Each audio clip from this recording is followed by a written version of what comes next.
I had, I ran across an old letter here. Let's just see if I can find it.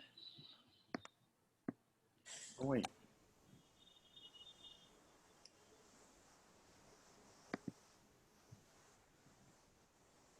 Okay, let me see here. Okay, this is an experience that I had many years ago. Um, can you hear me okay? Yes. Yeah. Okay. Someone wrote to me about a state of exhaustion, and I said I went through the same thing here years ago, where I became so exhausted that I felt absolutely dead. And then this is what I wrote. When I first started working at the center back in my youth, I had so much energy I could have shot putted any of these cabins into the ocean single-handedly. I was bursting with what I thought was unlimited vitality. It had no bottom. Yet after 8 years, I was shocked to find that I had somehow exhausted all my vitality. I went through my checking account of energy, my savings account, and all my CDs. I had nothing left internally, even though I could still make the physical exertion, like cleaning cabins and playing a game of volleyball. Inside, I was dead. I was having to extract whatever I could from the center atmosphere just to get through the day. I had no reserves in myself, no amount of rest, supplements, massage, vacations, even a trip to India could not touch the inner exhaustion.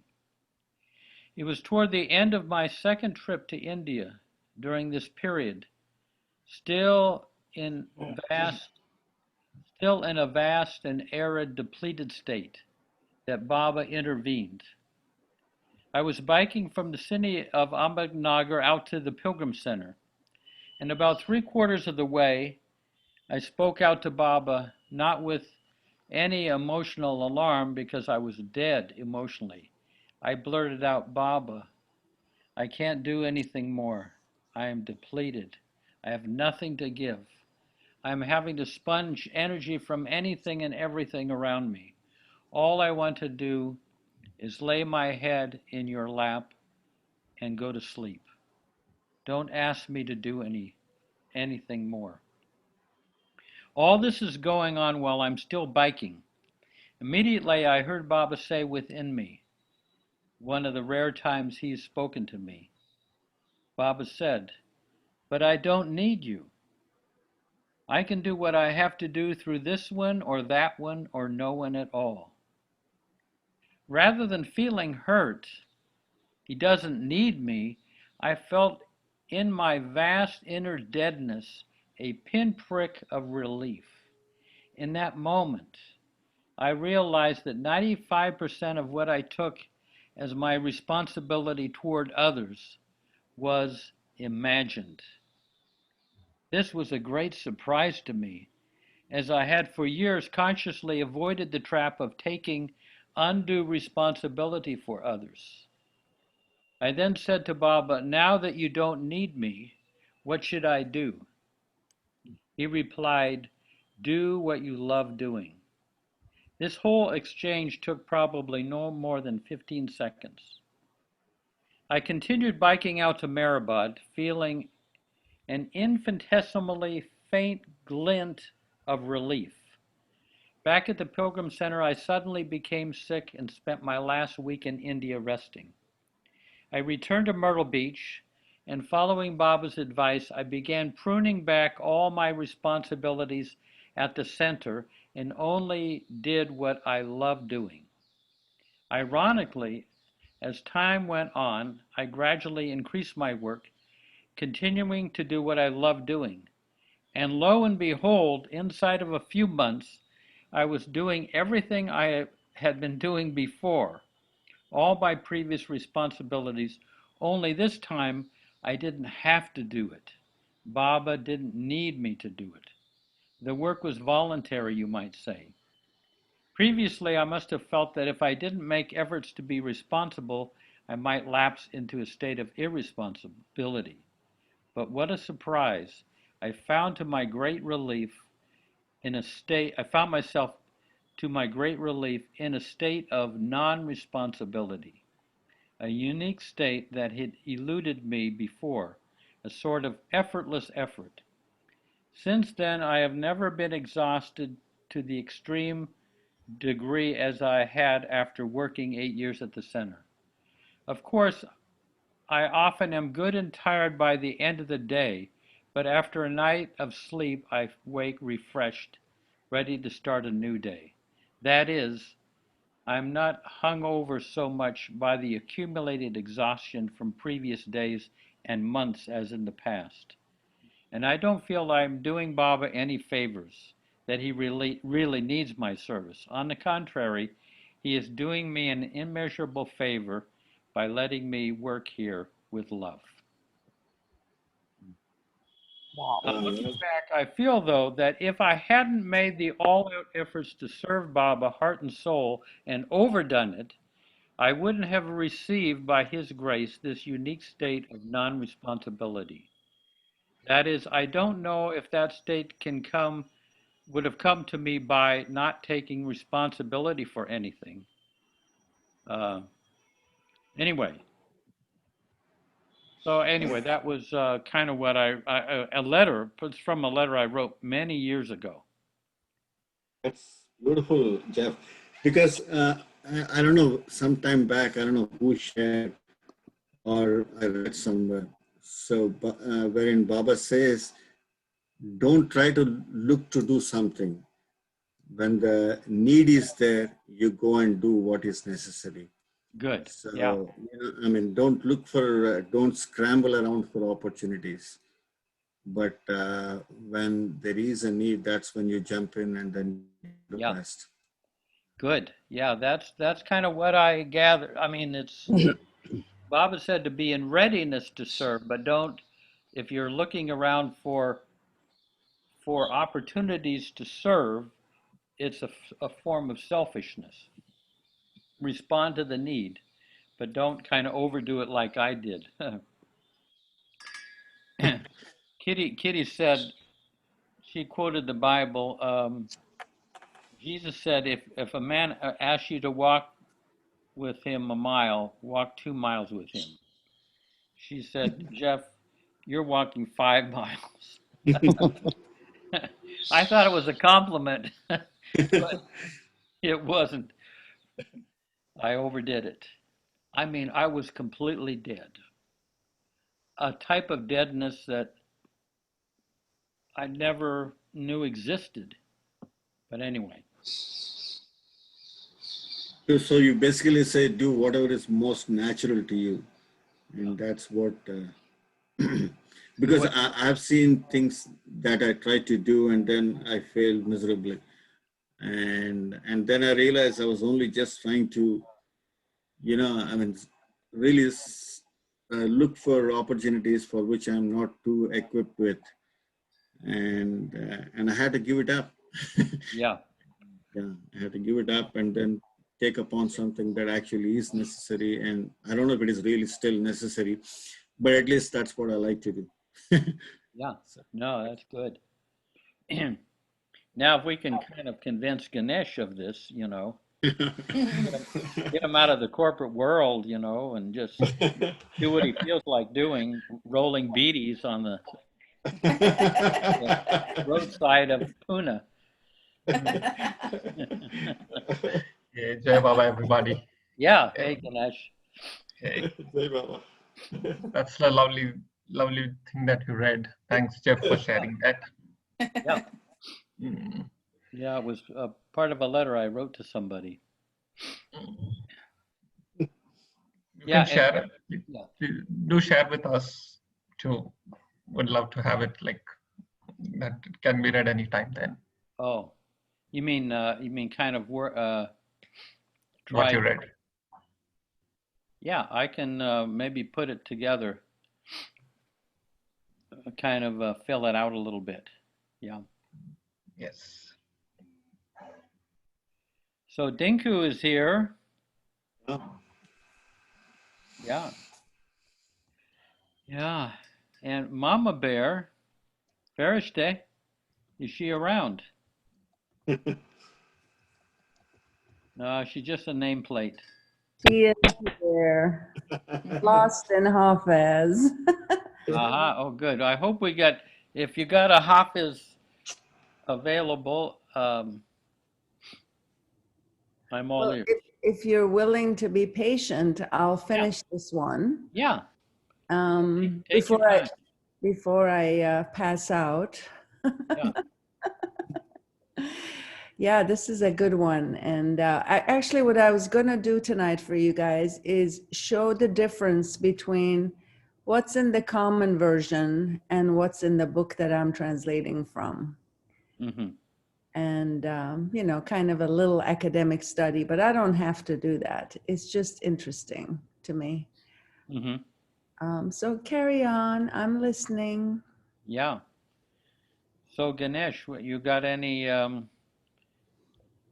anything there up your sleeve? Not this thing.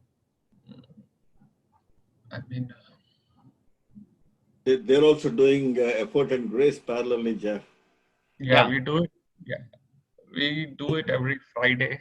That's when we do, like every Friday between 10 to 11:30 India time. Yeah. Yeah, I don't think Mm. I don't think that is a doable time for us. Yes, it's very late night for y'all. Middle of the night, yeah. Mm. Babs, how are you doing down in Costa Rica? We're all open. I'm doing fine. It's raining hard and it's a strange world. But you're able to kind of tune into a lot of these things. You know, you don't even have to pay for a plane flight. You know, It's a great, yeah. yeah, Zoom is a very good thing. yeah, yeah.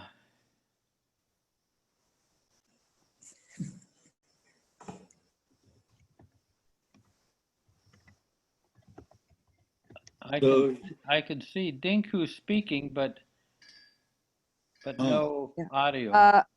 Yeah. Oh, can you hear me now? Yeah, Yeah. yeah, Okay. You know what Orang read out this morning, your evening, about the sanskaras. yeah. I read the same thing this morning. It was a post on Facebook. And could you just elaborate a little on that, please? You mean the 5 different ways of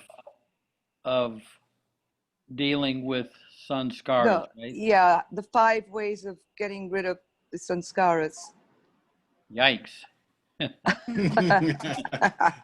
Well, Baba gave the figure of, you know, winding up your karma around a stick, you know, and one of the ways, of course, is to stop winding, you know, stop doing the things that bind you. So you kind of try to put into bind selfish behavior that binds you. Then there was unwinding. I think the next thing was unwinding. You try to reverse, in a way, to go back to the origin. Say, suppose you're drinking, you know, a lot. You're kind of addicted. So you have to kind of go back and find out what is the root, what's getting you to drink, what's causing you to drink. So you're kind of unwinding, and you're going back to where this is coming from. And I think that's the unwinding.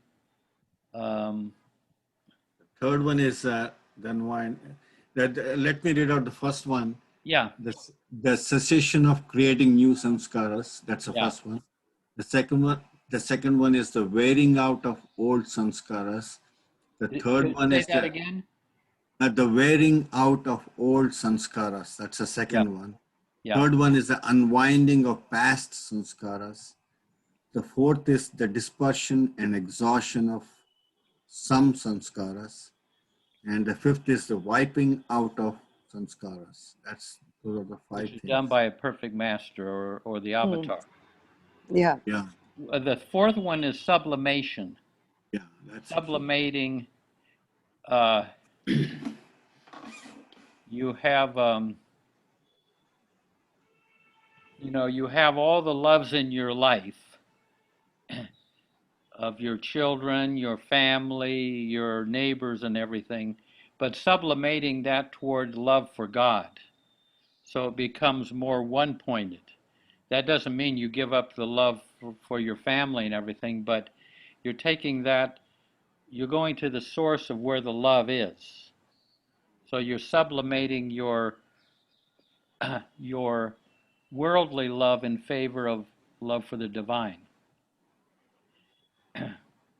So you see God in everyone, and that's a way of doing it. Yeah, you're kind of sublimating your kind of personal response to a deeper, trying to find the divine in others. Okay. So these Thank are you. all, I mean, they're just many ways of, sublimating desire, lust into actually loving that person and not just thinking of them as an object of your desire. So you're sublimating into affection, and then affection may be a deeper love and that type of thing. And then hopefully to see Baba in them, which is even a deeper love. So that's the fourth one. And then the fifth one, yeah, is, perfect master who cuts right on through, I guess, cuts through the winding, the ball of thread that's created. Yeah, Thank you. yeah, The sublimation involves what you call dispersion, is it? And that's what I think happens. yeah, I like to read something, if it's okay Yeah. with everyone. yeah. It's very short. So this, Eric Tepperman wrote this. No, he didn't, he just posted that. This is written by Huma. The Huma? pen name, yeah, the pen name of Meher Baba. Okay, yeah, You know that, right? yeah, He said like that. Oh, beloved, please do not take away my faults just yet. It was those shortcomings of mine that drew you to me in the first place. Yeah. Huma Meher Baba. yeah, Isn't it beautiful? yeah. Yeah. One of Mara's favorite lines of Baba's is seeds germinate in soft soil. I plant my seed of love in your weaknesses, not your strengths. That makes a lot of sense Yeah. to me. Yeah. The light comes in through the wound, as that's what Rumi says. Vulnerability. I love that. You put your fingers, only when you put your finger in the wounds, you start to heal. That you start the healing. Yeah. Staunch the bleeding. Wow, this is amazing. Yeah. Yeah. Well, and Baba, I mean, you all have heard this, where Baba was giving darshan one time, and all the great many people were there, and people were coming up and bringing garlands and fruit and all sorts of gifts, laying at his feet, and actually, Eric said that there were mounds on both sides. I mean, they would have to take them from Baba's feet, and they were forming mounds on the left and right of Baba. And at one point, Baba said, "Stop this." And I mean, I don't know if I can remember this exactly, but you said, "I am the personification." No, I'm the creator. I created all these things, and you're giving them back to me. That's not what I want. No one gives me what I want. And there was a woman very shyly in the background said, Baba, what do you want? And Baba said, I am the personification of perfection, but there's one thing that I don't have. There's one thing that I want. I want your weaknesses. Give those to me. I am the personification of perfection, but there's something I don't have. What I want are your weaknesses. How do you do that? How do we give our weaknesses? I don't know. Well, my approach, and which I gather from the mandali, is feel your weaknesses as deeply as you can. Say, suppose you have jealousy in you, and you're suffering jealousy. Feel that jealousy deeply. And then imagine. This is what I do. I imagine Baba's in front of me, but in front of me, and I hold that weakness out to him. I let it energetically flow to him. And he receives it. Darwin used to say, anything you give to Baba is gone forever.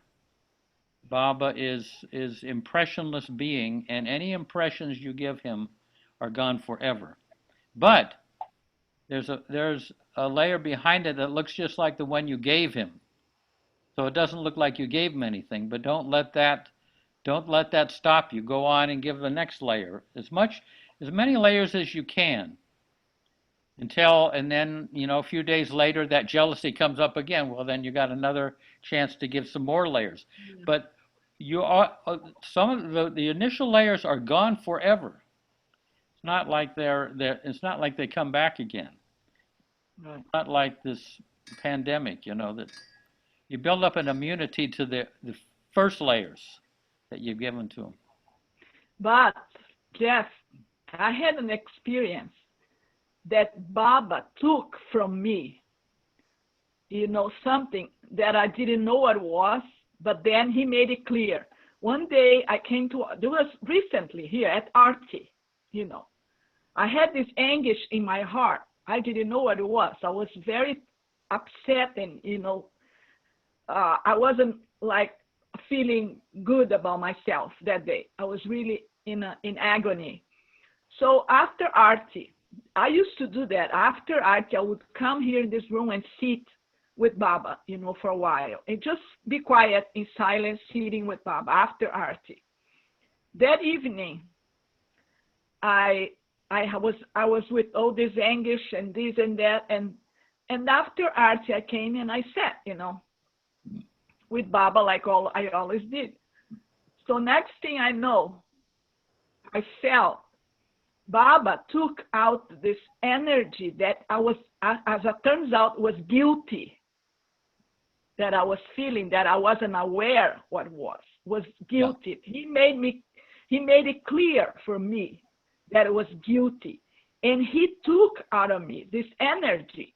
He just took out of me, like, I could see, energetically next to me, my guilty coming out of myself, and I was free of the guilt in that moment. Of course, then whatever happened later on in my life, you might generate guilty for something else. But in that day, for whatever happened to me that I didn't even know, I was feeling guilty. I didn't give it to him consciously. Yeah. Like you're saying, you give to Baba consciously. You give one day and then you give it. I didn't do that. He took. I felt it was such a amazing experience. He just took it out, like, he took with his hands.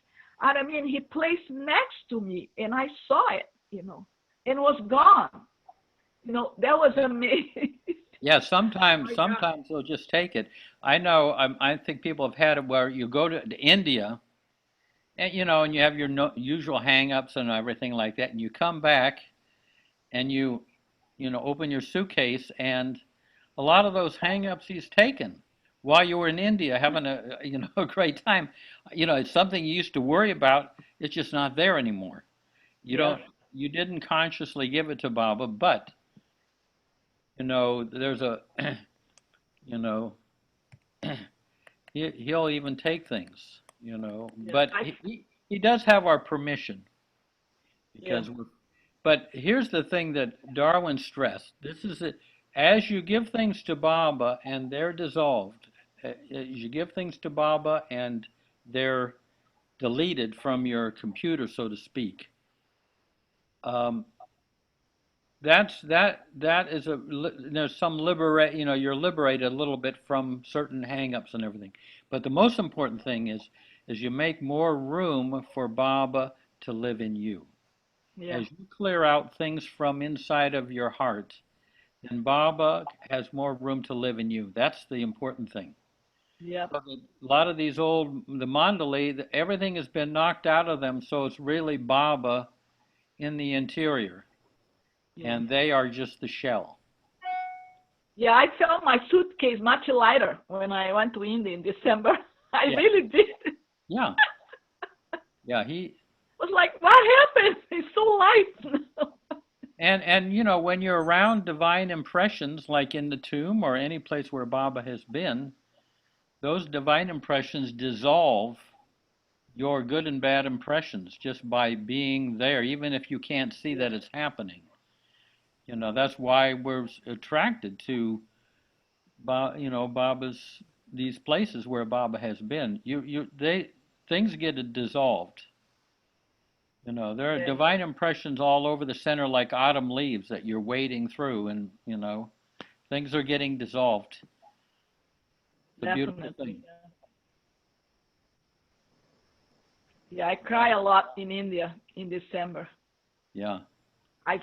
My heart was just, Baba just had my heart broken up, open, he opened, not broken, but open. He cracked my heart open. Yeah. And I was so raw, the entire month that I was there, that the only thing I could do was cry, Yeah. Cry. Yeah. And eat and shop. Yeah. No, I mean that when we're deeply accepted, I feel we weep, I know Norina said, I think it was to Elizabeth or something, well, I too should like to weep, because she heard that people had wept around Baba. Oh, well, and she went there with that attitude, and Harmon on Hudson, and she wept for days. Oh, yeah. Mainly because this is the first time in your life someone has truly, thoroughly accepted you, loved you as you are. And that's what, hey, there's Suni. Yeah. Who? Suni, right here. She's there at Marabad. Mm-hmm. Yeah, she's stuck. Can you imagine we had about 40 inches of rain so far, and it's still going. Oh my God. And that is every single day it's raining. Yeah. Beautiful. And it's rain. We're having rainbows and beautiful. Yes, beautiful. Yeah. We saw that rainbow the other night. That was fantastic. We put it on this screen here. That beautiful rainbow.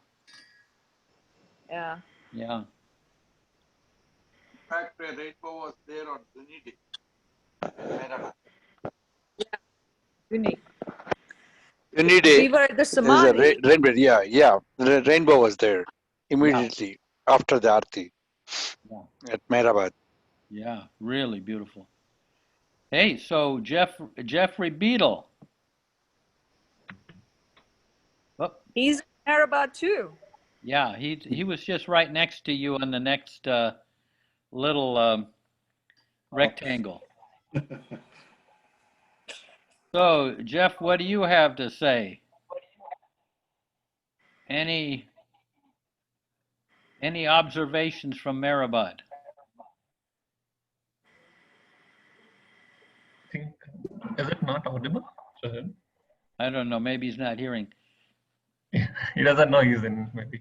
Yeah. Oh. Jeff, like as this was going on, in the Effort and Grace book, Darwin Shaw says that even guilt feeds ego. Sure. So that was like kind of very... Guilt. Bill's ego? Guilt is different from remorse. Yeah. Right. Well, go ahead. What? Exactly. Go ahead.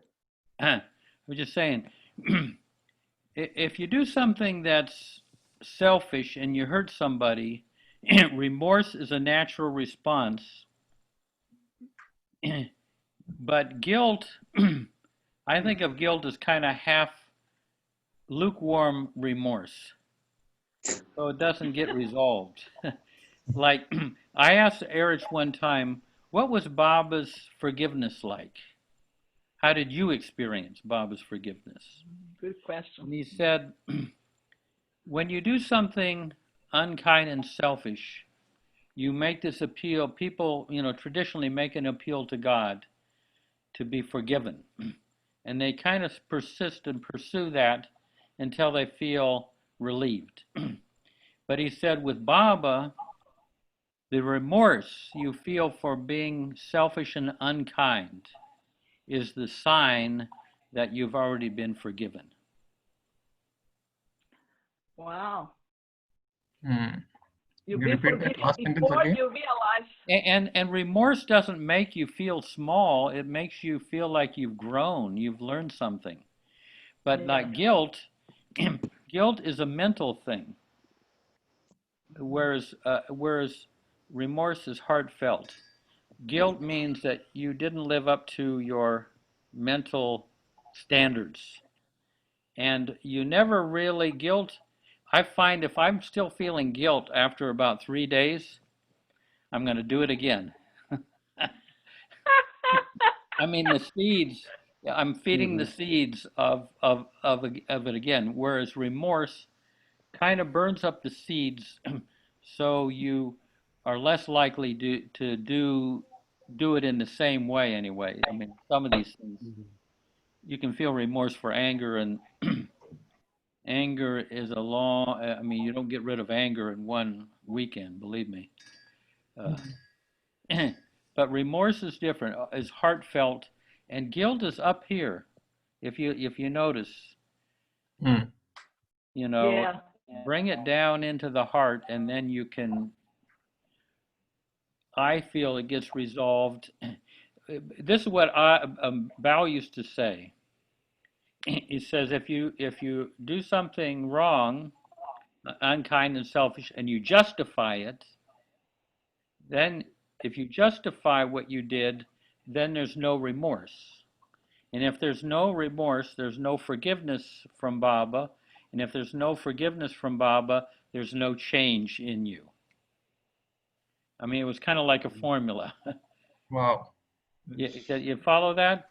If you justify something selfish and unkind that's hurt somebody, that justification cancels out any remorse.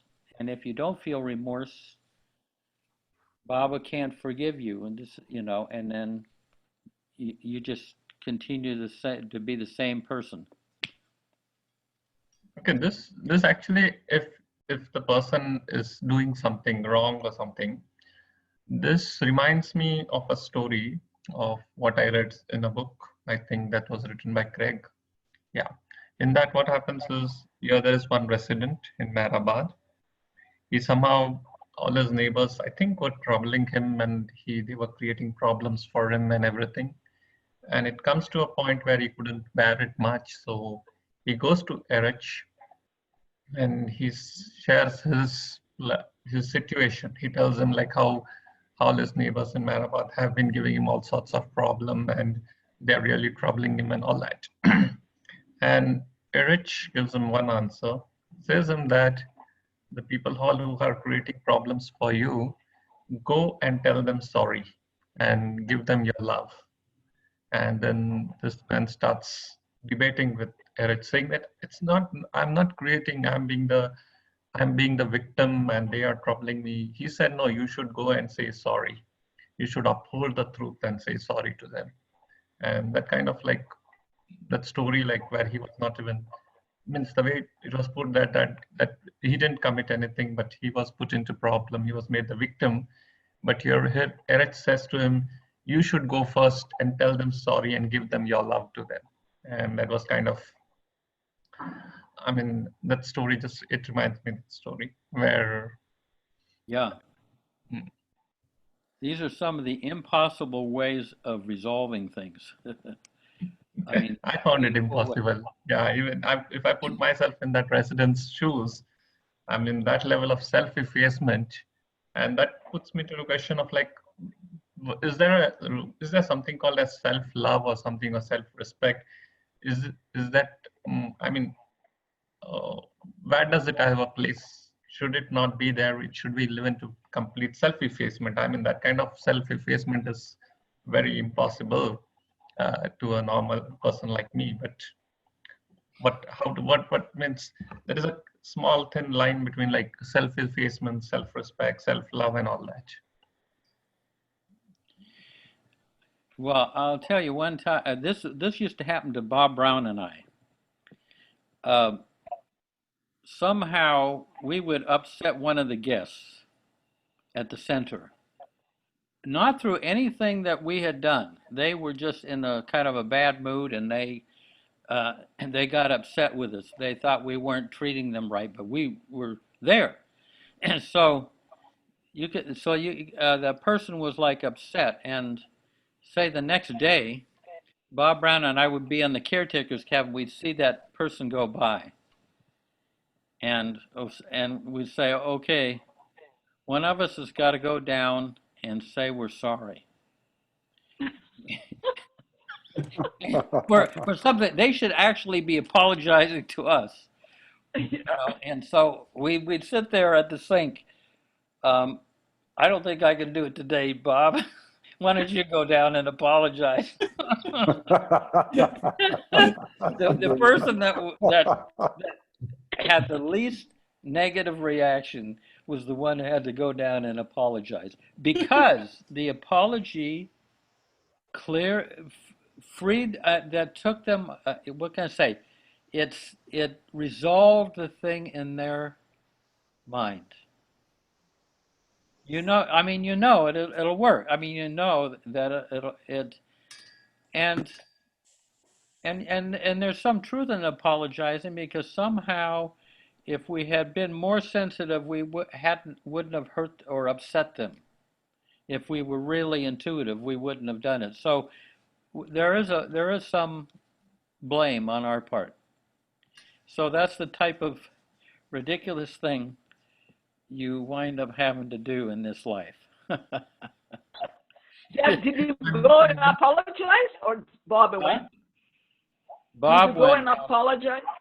Oh, he Bob, did? well, depending on which one, like I say, the one who was least negatively impacted by that person was the one that had to go down.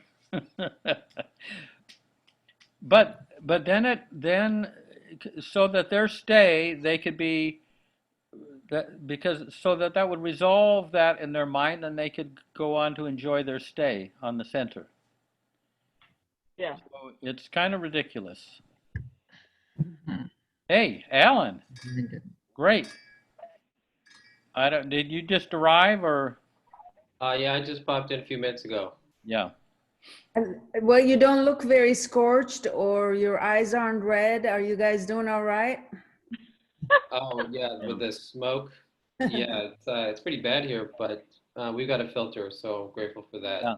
And that's good. trying to drink more water. Yeah. Yeah. But I mean,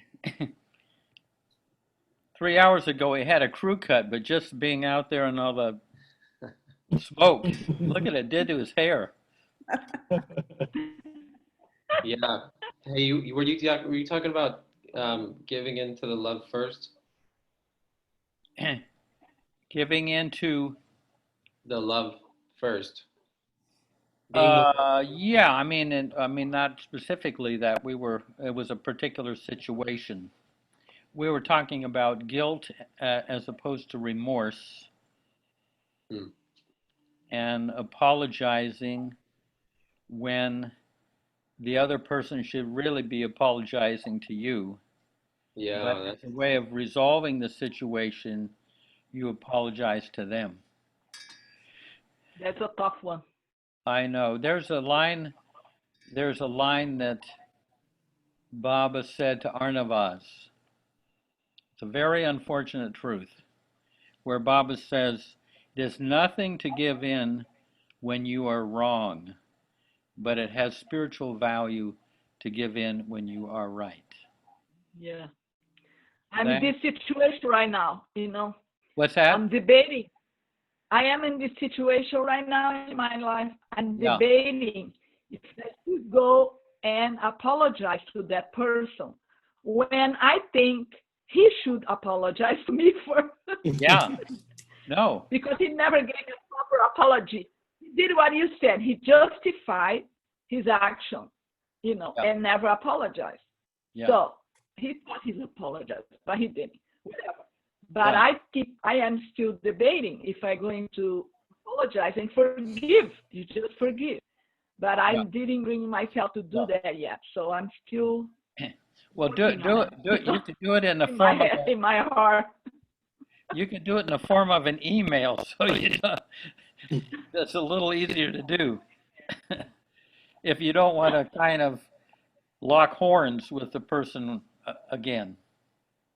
Right. Okay. These things are really. Thank God for emails. Before you guys go on, may I present my half-baked hafez? Yeah. Good. Yay. All right. For Nasreen and Payam, Nasreen especially, last time she said, I want to hear the Farsi, so I'm going to read a few lines in Farsi. Yeah. And see if I can sustain for 10 lines, which is, this Hafez Ghazal is long. The common books only have eight lines. The real one, in my opinion, has 10 lines, and some wordings are different. ای نسیم سحر آرامگه یار کجاست. I'll try that again. ای نسیم سحر آرامگه یار کجاست. منزل آن مه عاشق کش عیار کجاست. شب تار است و ره وادی ایمن در پیش. آتش تور کجا وعده دیدار کجاست. هر که آمد به جهان نقش خرابی دارد. در خرابات بپرسید که هوشیار کجاست. آن کس است اهل بشارت که اشارت داند. نکته ها هست بسی محرم اسرار کجاست. هر سر موی مرا با تو هزاران کار است. ما کجاییم و نصیحتگر بیکار کجاست. عاشق خسته ز درد غم هجران تو سوخت. خود نپرسی تو که آن عاشق غمخوار کجاست. عقل دیوانه شد آن سلسله مشکین کو. دل ز ما گوشه گرفت ابروی دلدار کجاست. Have you guys had enough? Let me just read the last line. حافظ از باد خزان در چمن دهر مرنج. فکر معقول بفرما گل بیخار کجاست. Now for the translation. And it's, John. And it's first cut. O Zephyr, where is the friend's resting place? Where is the house of that footloose, lover-killing moon? The night is dark and the path most treacherous to cross. Where is the burning bush? When is the time of our meeting? Whoever came to this world had false impressions. Ask in the ruined neighborhoods who is sober. He who easily assimilates a hint is the recipient of truth. He who easily assimilates a hint is the recipient of truth. There are many, many delicate and secret points Where are the trustworthy ones? The worn out lover is burning in the agony of separation from you. Won't you want to ask where that dejected lover is?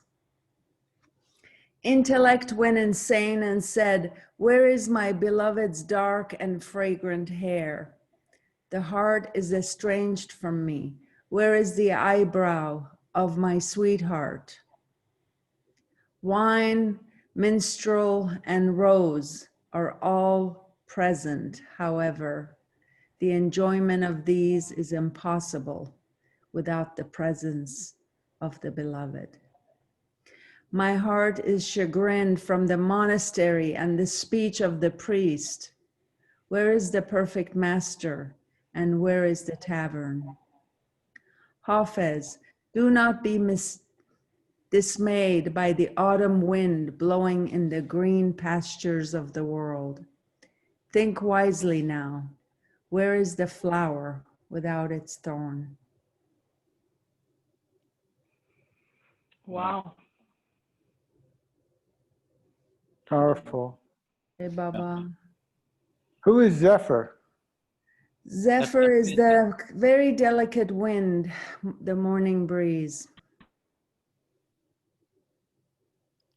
Yeah, you might want to have a little asterisk in case people don't know the meaning. They can look it up, Jeff. Yeah. Nobody's got That's an English word. It's a name. I bet. It can also be a name. I bet nobody here knows the meaning of Zephyr. Raise your hand if Jeff, you knew. I know, but I mean. Okay, so listen to this line. He who assimilates easily a hint is the recipient of truth. There are many delicate and secret points. Where are the trustworthy ones? Need I say more? Well, it's confusing because I knew somebody who was named Zephyr. So it was a name. Well, you know, I'm not going to asterisk this one. Okay. Well, I will put asterisk on the cultural references that people need to understand. But, you know, I mean, the beauty of it is I'm trying to find words that are poetic and render the beauty. No, Zephyr is nice. The word. So nice. If I Anyway, never heard of this word this before. is not open for debate, Jeff. Translate your own damn Hafez. Okay. I'm just kidding. Where's Jeff? I can't even see him. Me, I'm right above you. No, not that one. You are Jefferson. Oh, you're talking about Jeff Beadle over there. Yes. Yeah, Hi. I'm here. We fight all the time, but we love each I'm other. going to look up. Yeah, I know. Egos love to fight. That's what we do. Anyway, now that I'm awake. So, Alan, I'm gonna look up anything? Zephyr and see if it's in the dictionary. Alan, you got anything that comes to mind? Any particular curtains of thought of how I should be in relation to Meher Baba and to other people. So I don't know what that means exactly, but that's what came forth when you asked me. Yeah, one thing that Erich used to, one of the quotes of Baba's that he used to say most frequently is, to be natural is most godly. He didn't say to be spiritual is most godly. To be natural is most godly. I mean, I always take that to mean heart natural. Yeah. Not necessarily desire natural, but it depends on where you're at. But yeah, I mean, I think in terms of like, you know, just more of, not more of, but what I'm saying in my mind, what I'm trying to get out is that I've been relating to Baba just in certain ways that I've been seeing, such as, you know, just it reminds me of that story you were telling about the painting the houses and like just really kind of concentrating on Baba and like saying his name over and over and over and over. and it kind of got in the way of your Naturalness.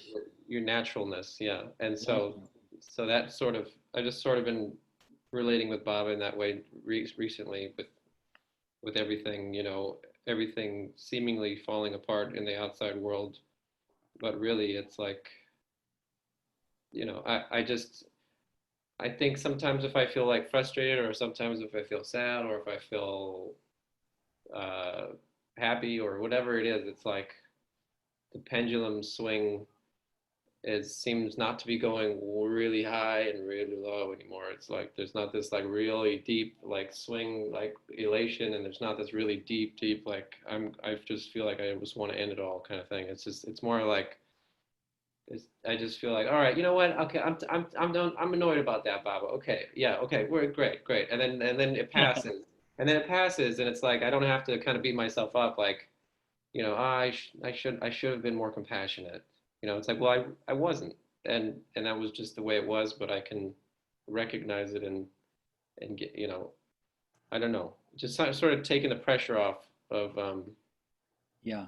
yeah, I don't know. It happened after that situation with my mother, where she, you know, I didn't know if she was in critical condition or not with her uh, appendicitis, but um, something happened where there was just this really refined moment of like you get to that edge of where we've talked about it before, Jeff. That moment of like Bob is sort of presenting like it's time for me to take this from you, and you're like, wait a minute, I'm not ready for that.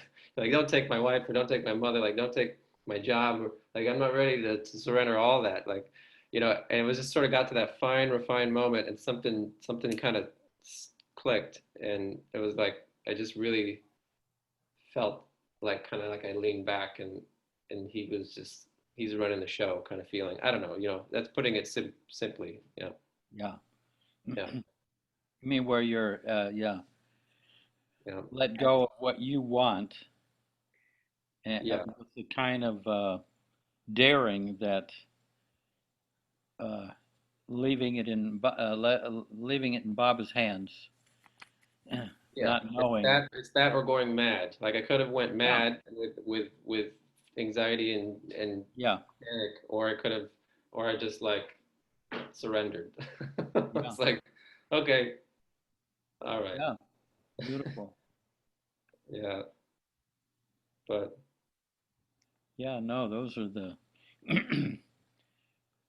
We've been, there are a lot of those points, intersections in your life yeah, where. yeah. It's sort of like constantly happening. But I think there's the waves where like you know you live life and everything seems to be going all right, and there's not too many big bumps in the road, and then and I can almost get like distracted in even the trains of thought with in spiritual thinking, or you know, just relating to things. I don't know, and then but when it really comes down to it, it's like how I just really kind of saw how non-desperate I really am to hold on to Baba. Really, I mean, you want to be honest with yourself, like how desperate, like to be your very every single breath, every single like clinging on to him.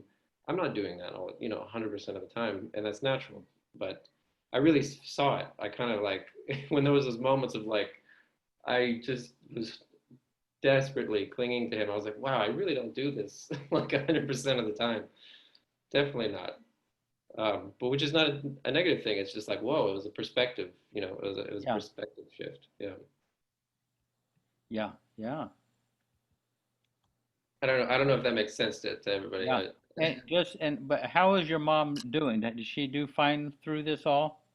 Yeah. Yeah. She did great, and right after she got home from the hospital, the only thing she wanted to do was talk about Baba. And Wow. yeah, she just wanted to read Baba stories and wanted me to talk about Baba, and just wanted to yeah, she sort of still has this thing of the like, you know, the thing with Jesus Christ and Baba, and she's still reckoning that with herself, but she just, I mean, yeah, I mean, I'm pretty straightforward with her. She's like, so who do you think Baba is? I'm like, well, he's God in human form. It's what it is. It's what you're gonna ask me, then I'm gonna tell you that. But somebody else might say he was an Indian spiritual master. I don't know, but you have to find that, Mom. But the way we watched Darwin actually. We watched Darwin, and it was funny because she was just everything he was saying. She was like, yeah, mm-hmm. Yeah, mm-hmm, right, yeah, yeah. Like she's just like she already knew the topics or something, but it was like, Yeah. what do you like? It was the first time she'd ever heard concepts like that. Yeah. To my knowledge, I Yeah, don't she know. knew that. I think she knew. That's why she recognized the words, because she knew without knowing that she knew, Right, yeah. Yeah. from previous. Special. Yeah, it was a special night to see I mean, that. the beautiful thing that I found with Baba, and I think we've all found, is just speaking for myself, when I read Baba, he confirmed so many of the things that I had a vague understanding of. I never read anybody who said these things. I mean, in America, you don't necessarily run across, well, you guys came along later and a lot of spiritual literature is available, but when I was going to college, and that there wasn't all this stuff available. I mean, at least not the way it is now, but Baba confirmed so many of the things that yeah, that's right. Yeah. That, I mean, it was really, really, can I say, it kind of exploded in me that, Yeah, hey, for her, it was very affirming. It was very yeah, affirming for it her. She was just confirmed. like, oh, fine. She just sort of, I could just tell the relief, and I could feel Baba's presence in the room very strong. To have that, I just didn't expect that to be that fast. It feels like everything's moving so fast nowadays. Like my mother, just being like, Jai Baba. And I'm like, what? Wait a minute. That's great. Wow, she did move fast. We had this conversation like a month ago, and she didn't even know about any books or whatever. Yeah, no, I feel that it's moving fast. Even during the pandemic that we are, right. we confined. I feel that goes so fast. It's amazing how fast Baba, I think, is making goes fast. Because otherwise we go crazy. With lockdown. Yeah. Somehow I feel the time is goes so fast. I don't know. That's the perception that I have right now. Of the timing. Hey, Babs, let me ask you, but you can feel free to say no. How did you hear about Baba? Oh, gosh, no, I have to remember. I live in Menlo Park with Huey and Jeannie, and good. Let's see what are the connections. It's funny. This I'm sort of groggy. And I mean the Sufis. I mean my roommates. All these people. I mean, the Bay Area is just full of people. Let's see, who was the first? So you were, there's Huey and Jeannie McDonald. Yeah. That they're from, Menlo Park or Palo Alto, and he's the one that does the magic tricks. Oh, with yes. his beard and Yes. pulls all sorts of things out of his beard, and he's entertained the Mandali for years. Yeah. So did you know them first? Were they the first Baba people that you? I think maybe the Sufis and Kathy Wiederholt and people might have been, but just when Baba died, I found out about Baba. It was just weird. It was kind of, I don't know, just sort of sucked in. But I think what was your religious background, or did you have? Let's see now.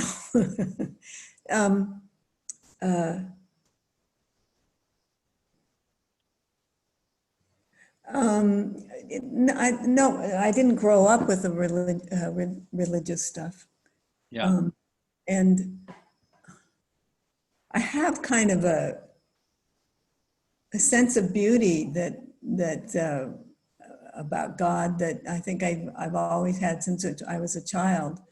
And I So have had, you did have a feeling that God existed. There was a God. yeah, as a Yeah. child, I Yeah. talked to him. Yeah. And as an older person, I wondered, I thought about Baba, well, maybe I was being smart. I don't know, when I was young. Yeah. No, children have a great closeness because they haven't got all that wall of thought. They're not Yeah. looking through the lens of thought at the world. That hasn't quite developed yet.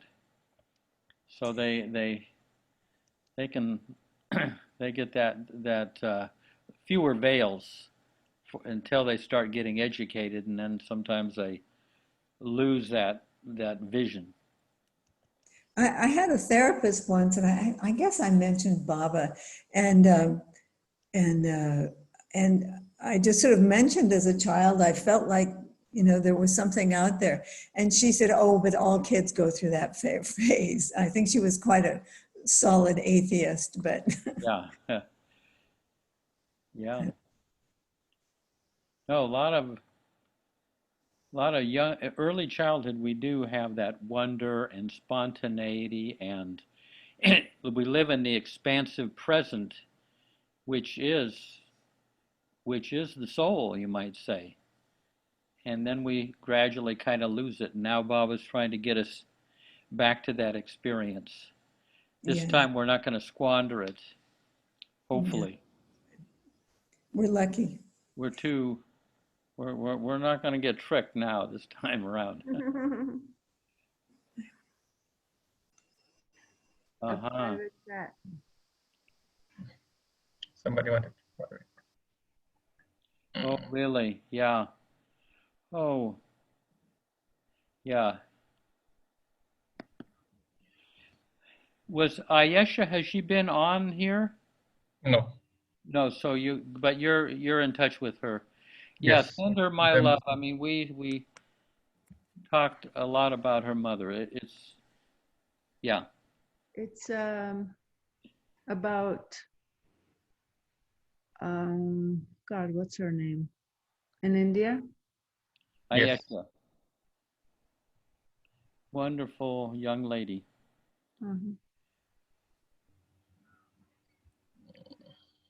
Yeah.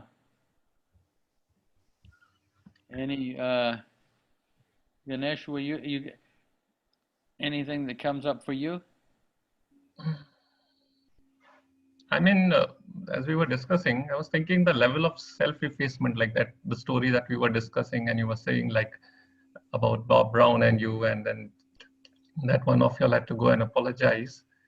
I was thinking there is this complete self-effacement that we really should develop in spirituality. That is the question that came to my mind. Like the kind of self-effacement that needs to be developed. I mean, that thought was coming. Means when you had to go and apologize. So that was what was coming. Like you probably remember that scene that's been described where Baba was giving darshan, and this man came in, I think, into Guru Prasad with all these people, and he was backing up. Do you know that? Remember that story? He was backing up to Baba, and he had his kids, I guess, and everything, and was just about to back up right into Baba, and Erich, intervened and grabbed the guy and prevented him from doing this. And the man was, I mean, Baba kind of knew that he felt humiliated and insulted. And Baba on the spot asked Erich to bow at his feet and apologize. Why? Because that apology prevented him from a public humiliation. You know what I mean? Erich took the blame for having been insensitive, even though the gentleman was the one that was insensitive. You know what I mean? It's Yes. crazy how these things, they don't tell you about these things in psychology, how they work. Yes. Erich actually knocked the guy down into the crowd onto a woman's lap, and the guy was just very, very pissed off, and he was Yeah. shouting obscenities at Erich. And even Yeah. though the guy was shouting curse words at Erich, Baba was like, "Erich, how dare you? Like, apologize." I was like, "Wait a minute." I would just, it's so hard. They knew that's how you resolve a situation so that man could be in a free-minded enough state to be able to absorb Baba. It's interesting just to think about everything being fair all the time. But sometimes I sometimes you run into some people that are just so unhappy and loaded. And if you just, sometimes it feels good to give in to some kind of kindness, even though you think it may not be fair. Yeah. Yeah, fairness and justice and everything, our notion of it just is not going to work in the spiritual life. Especially in marriage. It doesn't work. Yeah. Ooh. Yeah. It doesn't work to be right. Yeah. It doesn't work. Yeah. It's right now with all the turmoil on the streets and stuff. We're so without any good ideas. It just looks like the world is in a lot of hurt. Yeah.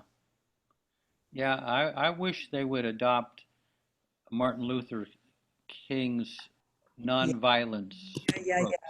that would really help. It would really help the cause, but it's not easy. I mean, Baba, when Gandhi wanted to do nonviolence way back when, Baba, those three discourses on violence and nonviolence in the discourses were written for Gandhi. And Baba was basically saying that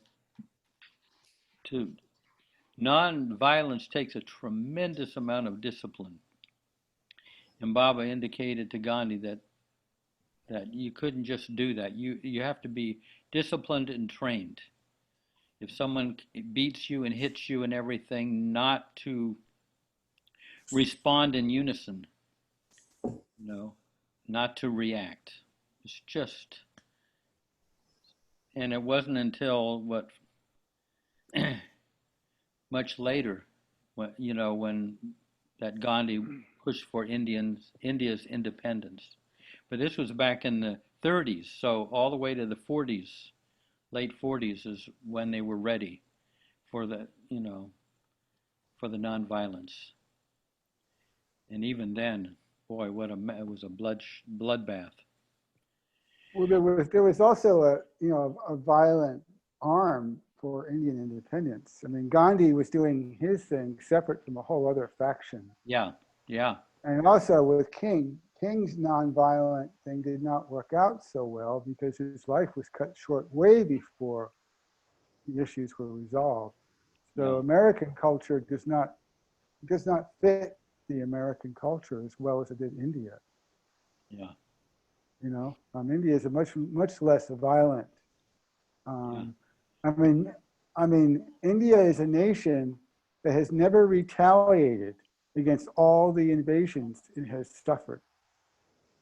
Yeah. Until British rule here for 400 years. So there's all sorts of other things at play with this, and Baba was aware of this. But I'm wondering. One of the questions I have is: there's a document somewhere floating around in archives about Baba's meeting with Gandhi. Did Adi share any of that with you? Because I think he was a fly on the wall during their meeting. He served as translator.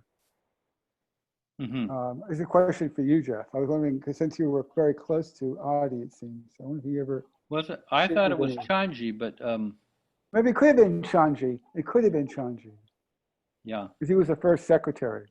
yeah. I'm still learning all this. Yeah, I know But eventually that'll come out. Martin Luther King would not allow the demonstrations to go after dark. That was a wise thing. Yeah. Right. That makes sense. That makes sense. Well, let's see.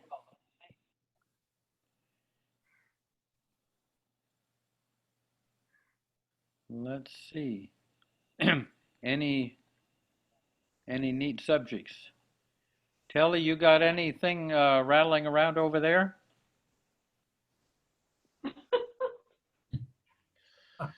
So one thing, Jeff, going back to the topic, is self-respect a false thing? Self-respect, it's something like that's what has been taught in the gross world. Yeah. So having self-respect. Well, I think for a long time you have to stand up for yourself, your truth with a small t. But eventually you start standing up for the truth with a capital T. In other words, this is not my truth.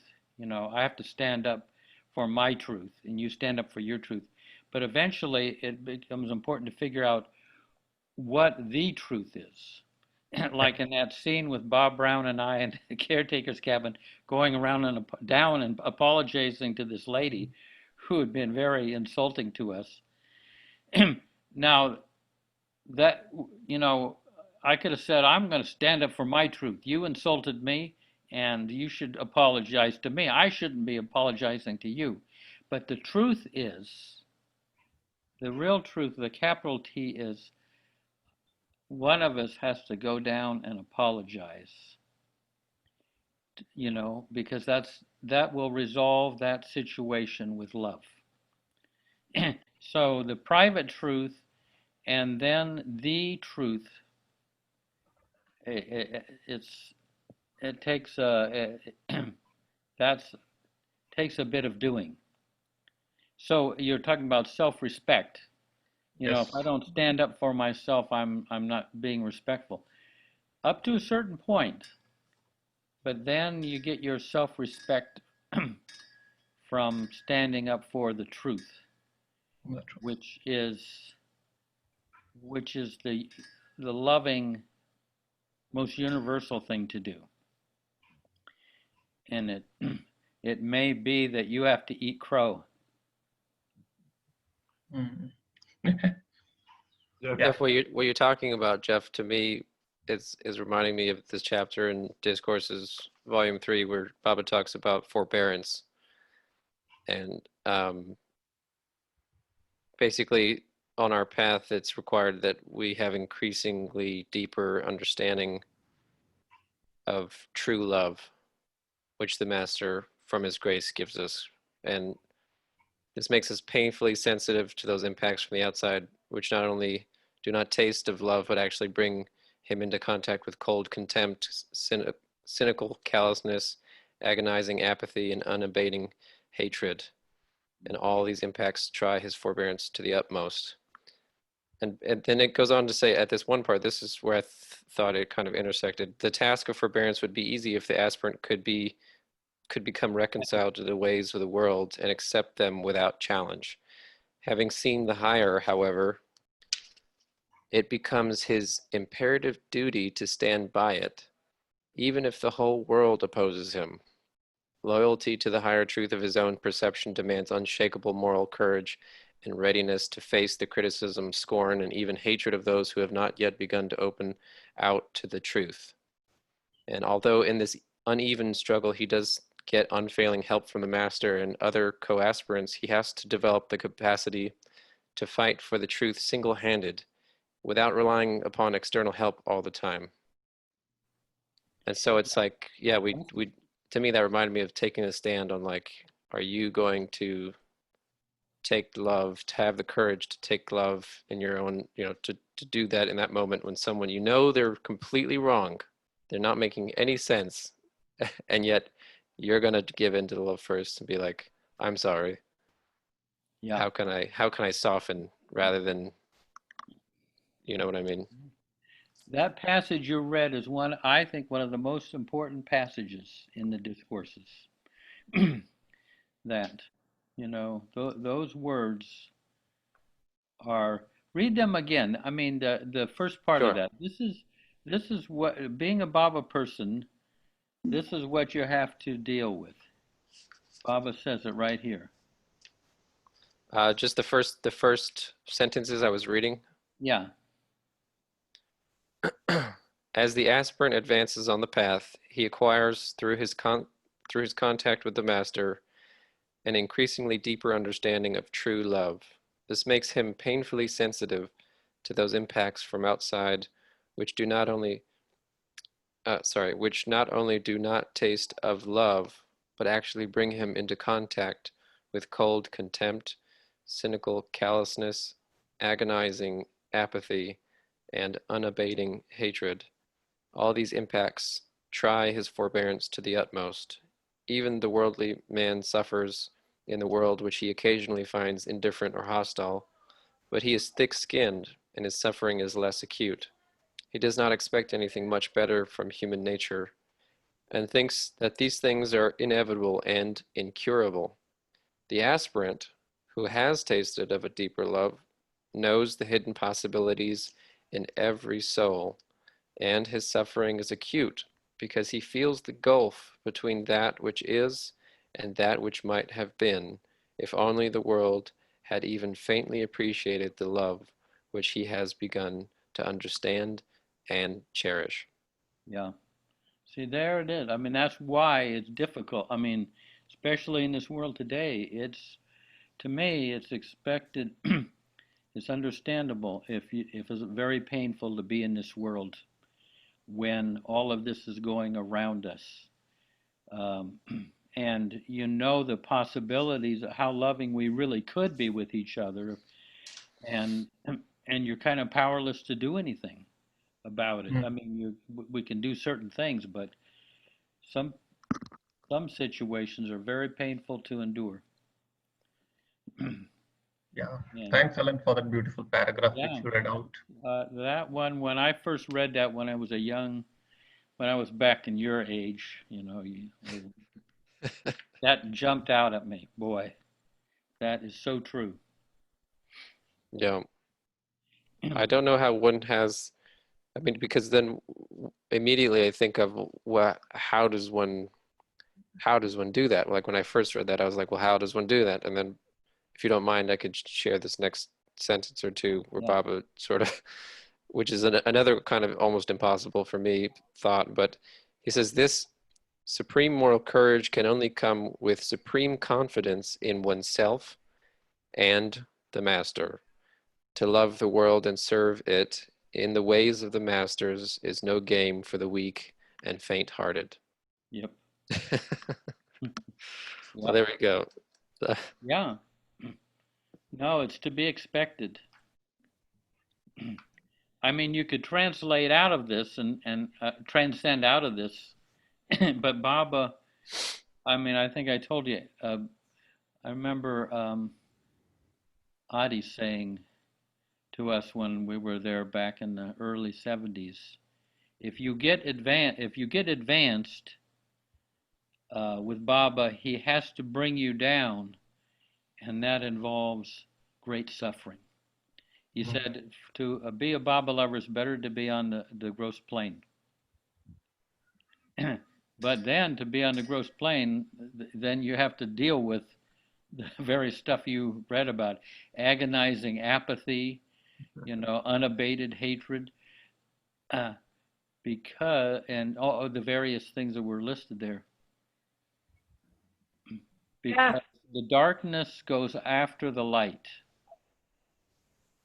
The darkness, I mean, light attracts lights, but light also attracts darkness.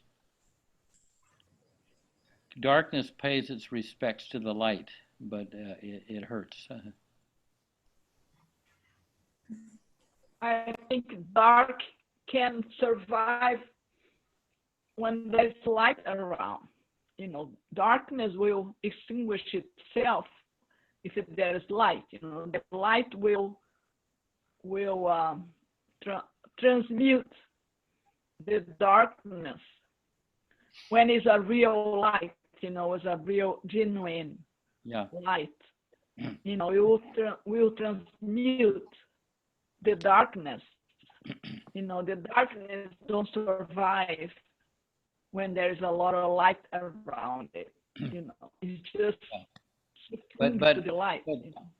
Erich, you know, in referring to Myrtle Beach, during one of our worst chapters, I won't go into that, of the Myrtle Beach, but during that chapter, Erich, who rarely would give his view of or opinion about certain things that are going on externally, but he referred to Myrtle Beach as the seat of jealousy. The seat of jealousy. What does that mean? Seat of jealousy. What does that mean? What did you say about Jeff? Seat? This is the seat. S-E-A-T. The seat of jealousy. Meaning that, you know, how come that guy is more spiritual than me? I'm going to bring him down. You know, I mean, jealousy. You know, I don't believe this is more closer to Kitty. Oh my God, let me trip him up a little bit. You know, there's. Well, I don't believe people think that way here. What's that? I don't believe it that people think it that way here. Now that the Kitty and Elizabeth are gone, you know. Yeah. Well, back then. Back then. They are alive. But what I'm just saying is that jealousy is kind of a form of darkness that. Oh yeah. That goes after Definitely. the. Yep. It's very dark. It's sickness, emotional sickness. But you know, these things. I mean, it's part of the air we breathe. You know. It's if you can stay out of it, it's good. Not be affected, you know, let it go on, but not get politically involved, so to speak. Yeah. And don't take it personal. Yeah. Yeah. If you can. Exactly. Yeah. The ego has a funny little game that the ego goes like this. Your ego offends my pride. Yeah. In other words, if I'm, you know, looking at someone else's ego, I'm not looking at what's making offense. My pride is the thing that takes offense at someone else. I have to look within. Yeah. Jeff, I thought they say about Myrtle Beach that is also a seat for gossip. Say that again. Whoop. I heard that people in India said that Myrtle Beach also was a seat for gossip. Yikes, you know what? You're breaking up a little bit there. I'm breaking, okay, forget it. Yeah, I guess. She said gossip. She said Myrtle Beach is a seat for gossip. Yeah. Gossip. Yes, got it. That's what I heard. A lot of gossip. And I heard also that Kitty loved gossip. No, I don't think Kitty had a lot of information, but she was not, I mean, people told her everything, but gossip is when you say something about somebody to lower the opinion of someone else about that person. You know, like Lanita. Oh my God. Let me tell you about Lanita. You know, her cooking, she burns everything, and then you got to eat it like that Brazilian crazy lady. No. No, it's But you know, the thing is that, you know, I heard that if you go to her office, she would say, Oh, do you have any juicy thing for me today? Any juicy news for me today, or something like that? Well, Kitty liked Well, kind of cute. Kitty liked That's all the information because it was really good for people to unburden themselves with Kitty. Because otherwise it just gets backed up in themselves. So she was very good at dragging everything out of you. And it was liberating. Liberating to basically, it's kind of like a confession.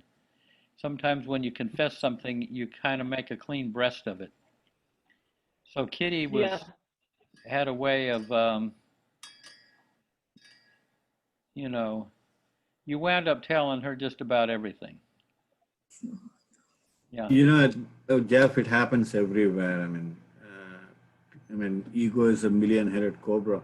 So it happens everywhere, and that's one of the reasons why in Andhra, Baba gave the task for the spiritual workers when there was so much infighting among people. Yeah.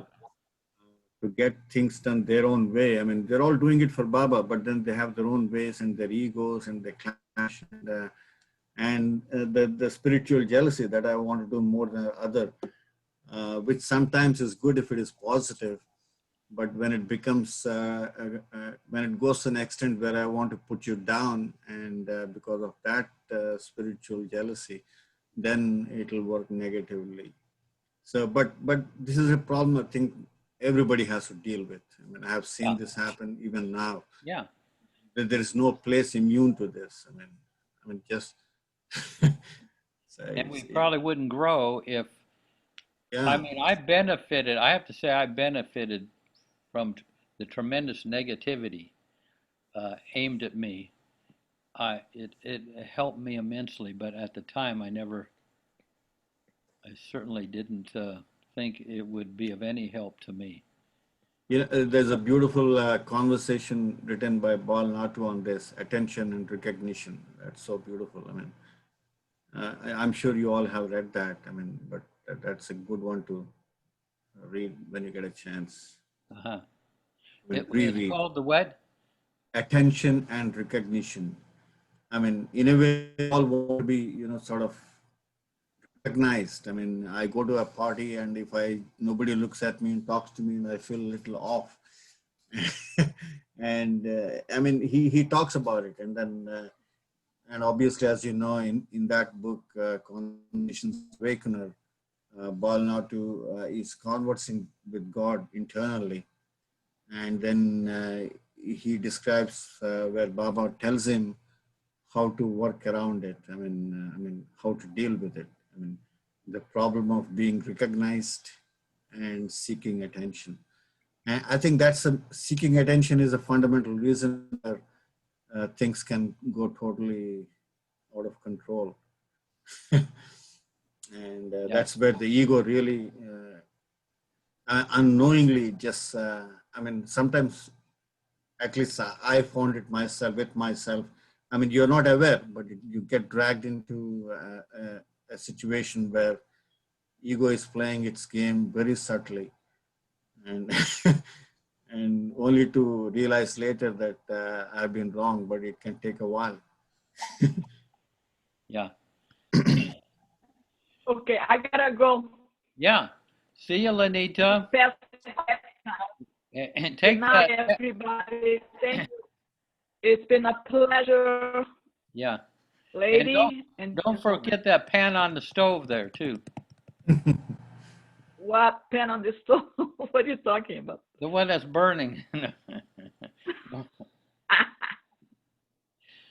She's frozen. No, it's not happening yet. I'm not that old. That forget the pan on the stove burning. I did. You did? Boy. Oh, gosh. Yeah. So you're getting old.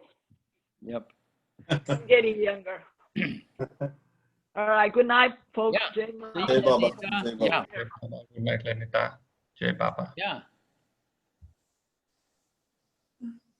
Hey, I found something, or was listening to actually Don Stevens. There's a website where you can listen to Don Stevens read through the discourses, Mm-hmm. and I was just listening to it while I was at work, and it just had it in the background while I was just really focused. But I finally came across this. Sorry, this part where he talks about availing the help of the master. Baba talks about availing the help of the master, and because I was just sort of this mixture of like losing faith in Baba, or just like going through your life and things happen, and you sort of feel so distant from him. And I know I've talked about this kind of when Baba spoke with me about like me being, us being like a yo-yo in his hand where he throws us out and he brings us back in, and just that experience. But I remember I was like, I remember hearing this in discourses, and finally I found it here, and it says something like, sorry, around all the master expects is that the aspirant will try his best for spiritual advancement. He does not expect immediate transformation of consciousness except where the ground is previously ready. Time is an important factor in spiritual advancement, as it is in all material endeavors. When the master has given a spiritual push to the aspirant, he waits till the help thus given is completely assimilated by him. And so for me, that's like the throwing out. That's like the push, and it's almost like in those moments where I'm like out here and I'm like, all this stuff's happening. It just sort of clicked for me that that's probably the assimilation time. It's like the time when I'm not yet needed to he hasn't pulled me back yet.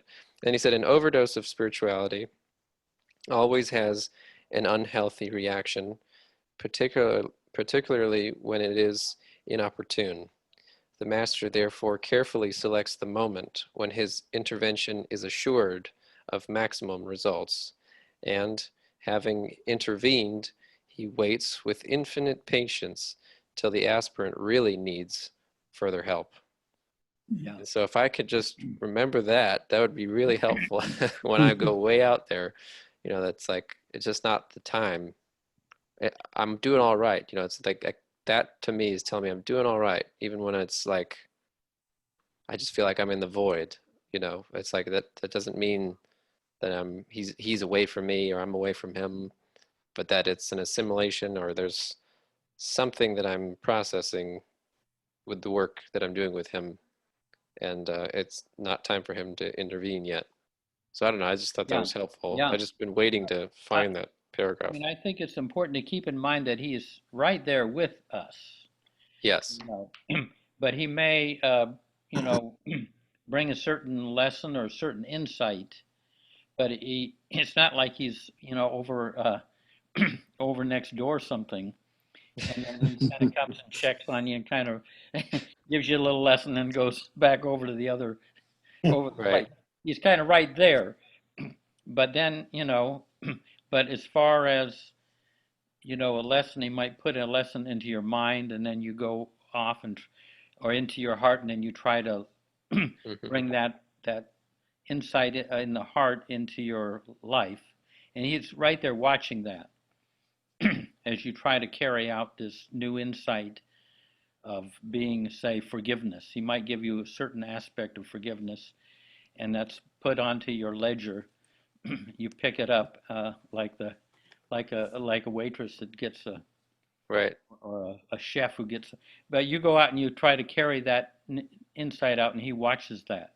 And that's according to your immediate needs, he says. According to your immediate needs, he works with whatever that is in that particular moment. There. Yeah. Right there. Yeah. Yeah, because we have a habit of putting Baba over somewhere. Well, we've talked about that. Where do you put Baba? Where is he? Right. Is he right. way inside, and we're way out in front, or how close? I mean, it's like a hand puppet. Saying, is there really a hand? Is there really a God? Is there Or really it's a just the puppet talking. Puppet has come to life. No, there's no hand. Yeah. Yeah, I find that when speaking with people who recently who are obviously not Baba lovers, they may love God in their own way or be atheists and still be serving him in their particular way, unknown to everyone around them, including themselves. But I find in conversation, like a friend of mine, recently, we've been friends for, over almost 20 years. But he was like, I haven't talked to you in a while, man. Like, you used to be into all that spirituality stuff, and then now I see you, and you're just like, kind of just like, working your butt off, and you live in a house, and you got a wife, and like, what happened to all that stuff? Like, do you think it kind of helped that you went through the stuff you went through?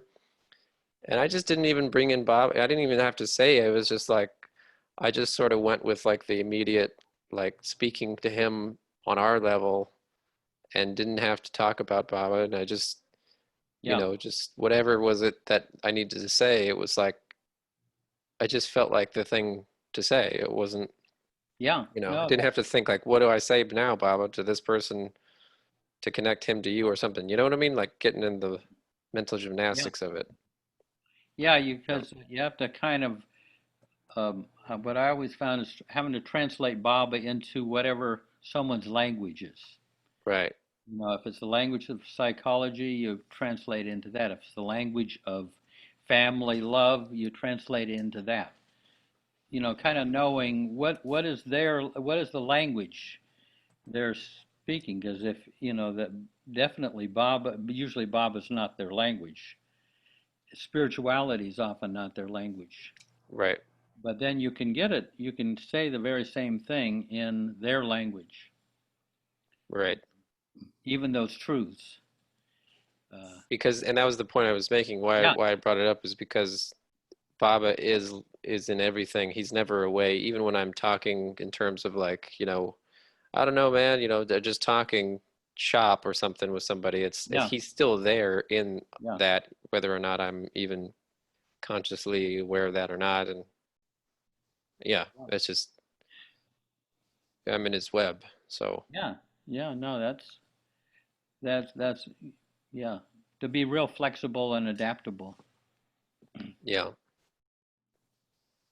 especially when you're talking, if you're in customer service, or if you're talking to a large framework of people, there's all kinds of people that have many different types of languages that they want to speak to you on, or that they relate to the world in. Yeah. I loved that Baba stressed practicality around the Mondelein with Erich and with all of them, just how practical he was, and how unbelievable. He just was so human.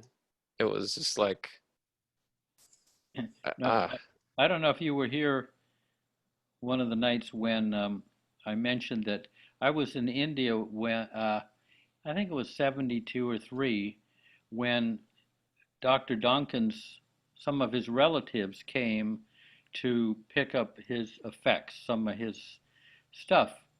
There was a car there, and a number of things. He died in maybe 1970 or something like that, or 69. I can't remember. But anyway, some of his family members came, and they had no idea. They thought Dr. Duncan was just overworking as a doctor in India.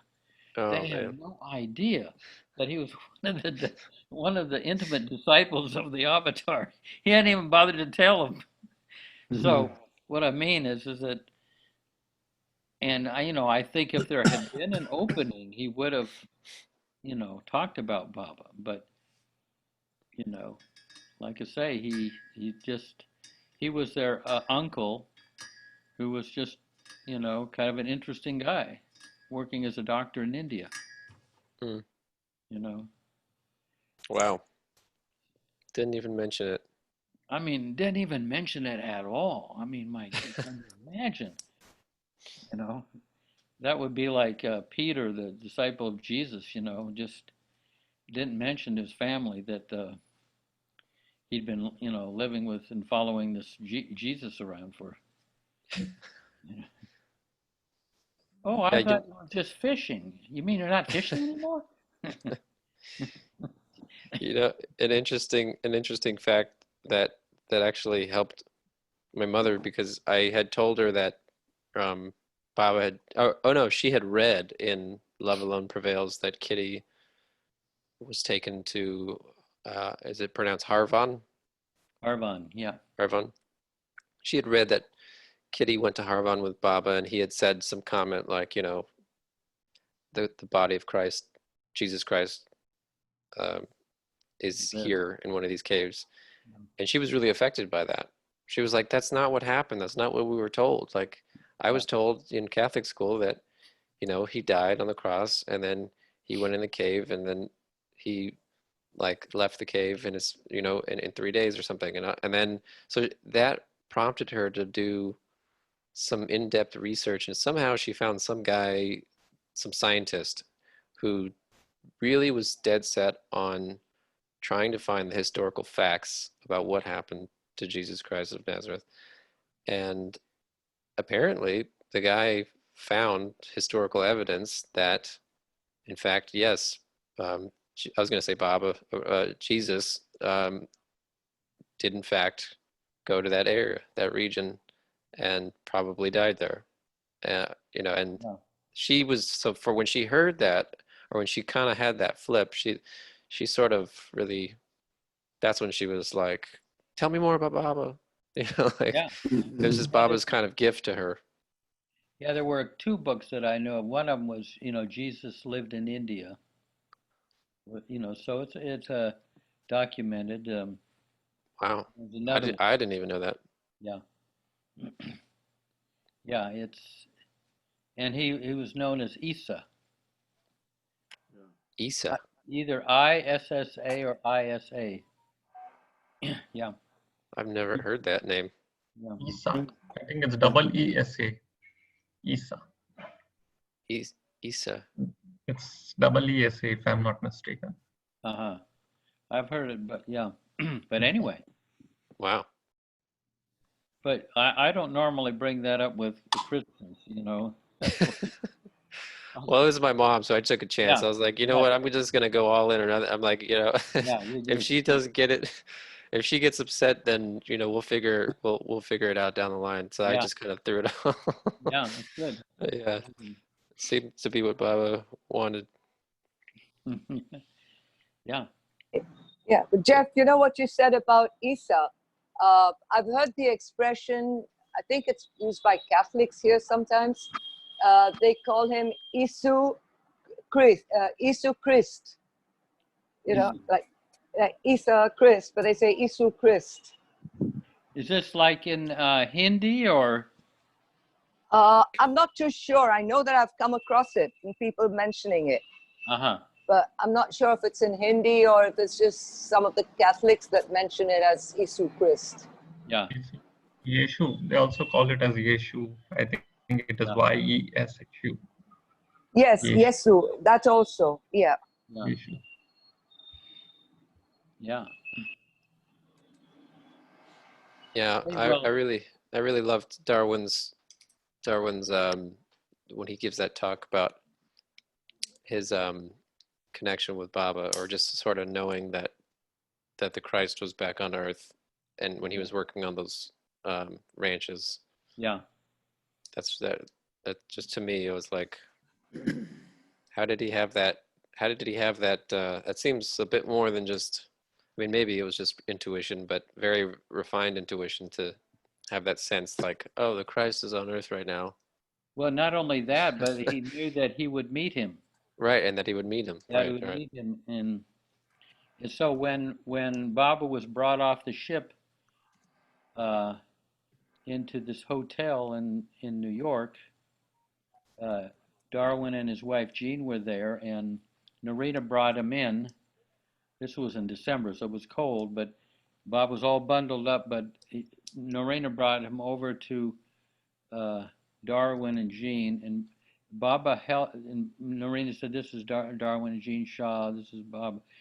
When he put his hand out, you know, Darwin took this hand and he said that hand reached out over 2,000 years, and here it was. It was like reliving the pages of the New Testament, all that happened from there. Mm. Is that impactful? Yeah. Wow. Okay. Was that? Who was that? Oh, sorry. Oh, I was thinking.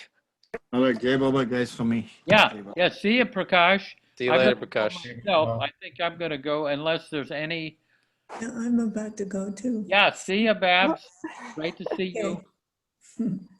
I have a question. Yeah.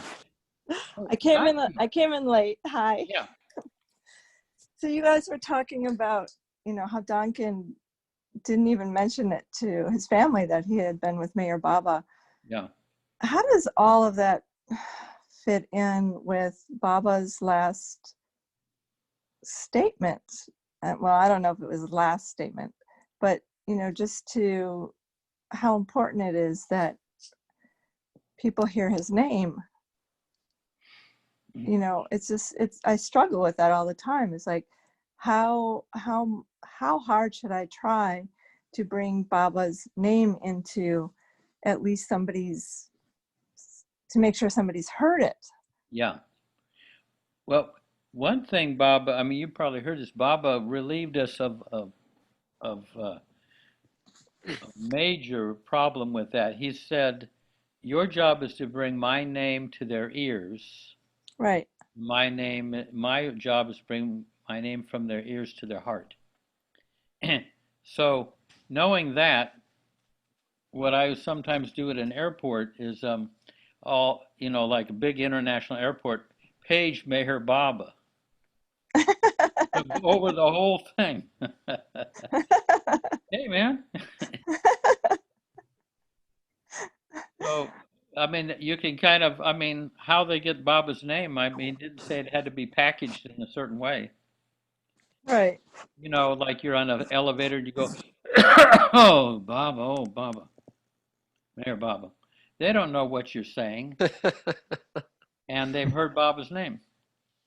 So you don't think that Duncan not telling anyone in his family that he was with Mayor Baba was not, like, I don't know, something Baba would have not liked? No, I mean, he wants you to do what you feel, what you actually feel in the moment. But like Francis Brabazon, the advice he gave is first become friends with somebody, and then tell them about Baba. I mean, that was one way that he said, become friends with somebody, and then tell them about Baba. Now that's different from just somebody sees your locket and says, "Who's that?" and they're interested and they inquire. But that's another way of approaching it. Get the friendship going, so you have some. Because sometimes if you tell someone about Baba, they think you're a little bit out there or you're into a cult, and then they'll pull back. So right. that wouldn't be advisable, I wouldn't say. So I mean, there's a lot of people I don't tell about Baba if I feel like they might have that kind of reaction, because then I'm sacrificing the bond of love, the heart to heart that we could have, because their mind may make something out of that and they think I'm, into some cult.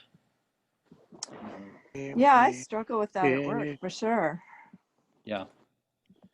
Well, I think it's sort of like when Jeff, you were saying about intuition, that really hits it on the head for me, because that's sort of where when I came into the conversation I think I was trying to say that I'm attempting in my life right now and especially it was sort of catalyzed from my mother's sudden illness, that to rely on my intuition Yeah. much more keenly, just like, and when I was having, you know, that conversation with my old buddy of almost 20 years, I didn't feel the need to say Baba's name once, but I felt that Baba was, and I didn't even much think of Baba during the conversation, and then I also didn't feel like, oh, well, I really missed the opportunity to share Baba, because I realized that my very existence is service to him, whether Yeah. I am thinking that I am doing something or not. So it's like, I just sort Mhm. of, that the Baba came to give the gift, or to awaken that gift of intuition. So if that's what I have to rely on, then, you know, I rely on that more than, Yeah. even sometimes somebody tells me anything, and if it doesn't feel right, then I just won't do it. Yeah, I mean, they're kind of like you're renewing your connection with that old friend, right? And that's the bond, you know. And if Baba eventually comes in, you know, if he says, "Hey," eventually after observing you, he says, "What makes you tick?" You know, then you might be able to kind of stammer out some things about Baba. Right. But so, Janaki, Yeah. what? Yeah, um, kind of give me an instance or an example of where it's where it's kind of difficult to know what to do. Well, at work, you know, sometimes I've got a Baba ring, and sometimes I wear that. I haven't been lately because I've got something on my finger, and I'm, you know, haven't been wearing it lately. But when I was, you know, sometimes people will say, "Oh, is that?" I don't remember. I've gotten different comments, Yeah, and you know, I know that some people are very anti-religious, or they're extremely Christian, or just different things. yeah, And you know, it's at work. It's not, you know, it's not really appropriate to bring up religion. mm-hmm. Plus, I don't know their views on a lot of things, so it's like, well, you know, I don't want to step on anyone's toes. I'm at work. Yeah. You know, do I? How important is it to make sure that they've heard his name if they've seen his picture? I don't know. Yeah. I know those are, yeah, very interesting. I mean, you know, though, here's an interesting thing that Baba said. Um, is, if someone says, "Who is that?" Baba said, "It is me provoking them to say that." That's an interesting thing. In other words, you know, some people ask Baba, you know, what should I say when people ask who you are?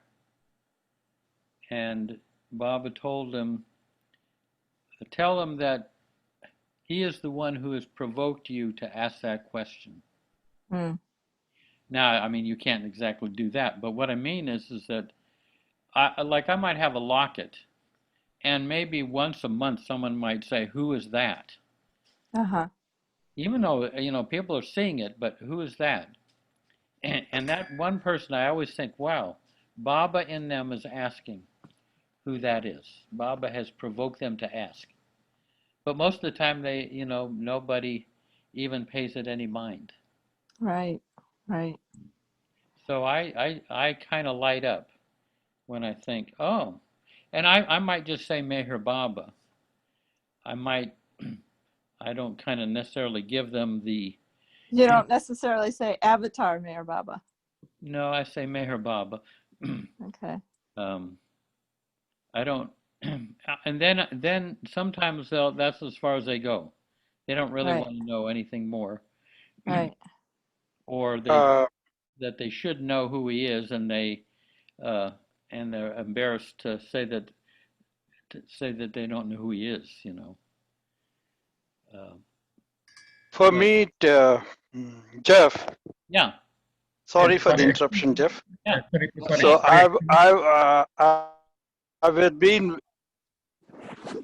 I've been wearing the Baba's badge right from now I'm 66 for last 61 years. Wow. Previously, I used to wear Baba's badge in the pocket, shirt pocket. Now I wear outside the pocket because after 1980 onwards, I've been wearing this thing. So far, by Baba's grace, everybody appreciate that, and they ask, "Whose badge?" Avatar Meher Baba, Jai Meher Baba. And Yeah. even on my letterheads, like my professional letterheads as an advocate, on the top is Avatar Meher Baba ki Jai, I write. And most of our correspondences, I think Ganesh knows most of in India, they write Sri Ram, Namo Vasdeva, Om Ganesha, Om Shri, Jai Sri Ram, and nowadays Ayappa, Swami Sharanam. They write nothing wrong in that, because Yeah.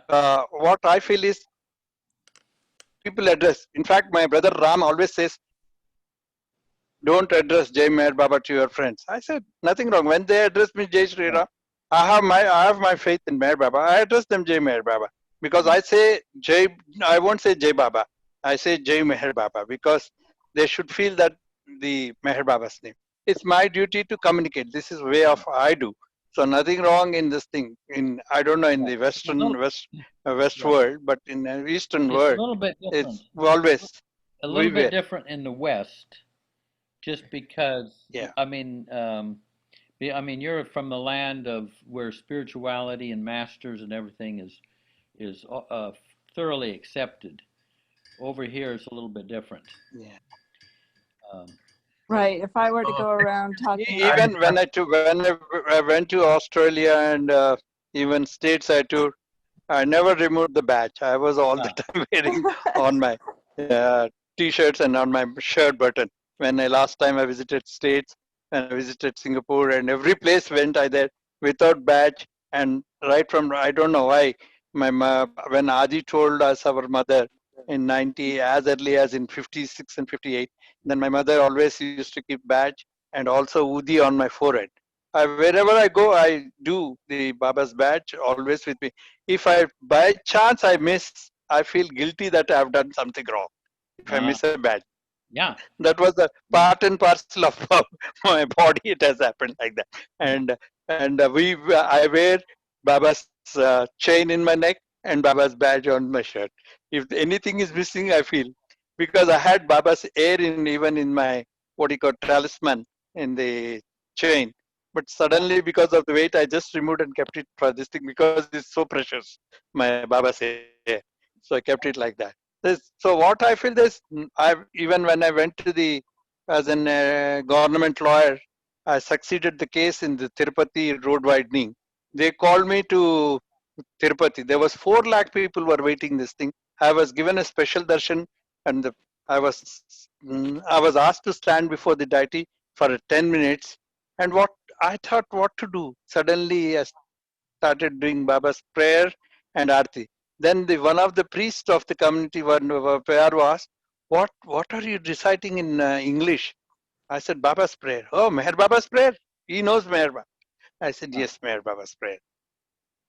So nothing wrong, be natural. That's what I feel. Like Hiruj says, be natural, nothing wrong. Yeah, no, you're just the man for that. Okay, thank you everybody. I have to leave now because I have work to do this thing, so I have to get to that. So Jai Baba, thanks. I've got to go myself. Thanks everybody. Jai Baba. Good And night. And thanks. Janaki, Mama Bear, Dinesh. Jai Baba, see you tomorrow. Dinku. Jai Baba. I won't be there tomorrow. I might not likely. Dinesh, nice to see you. Yeah.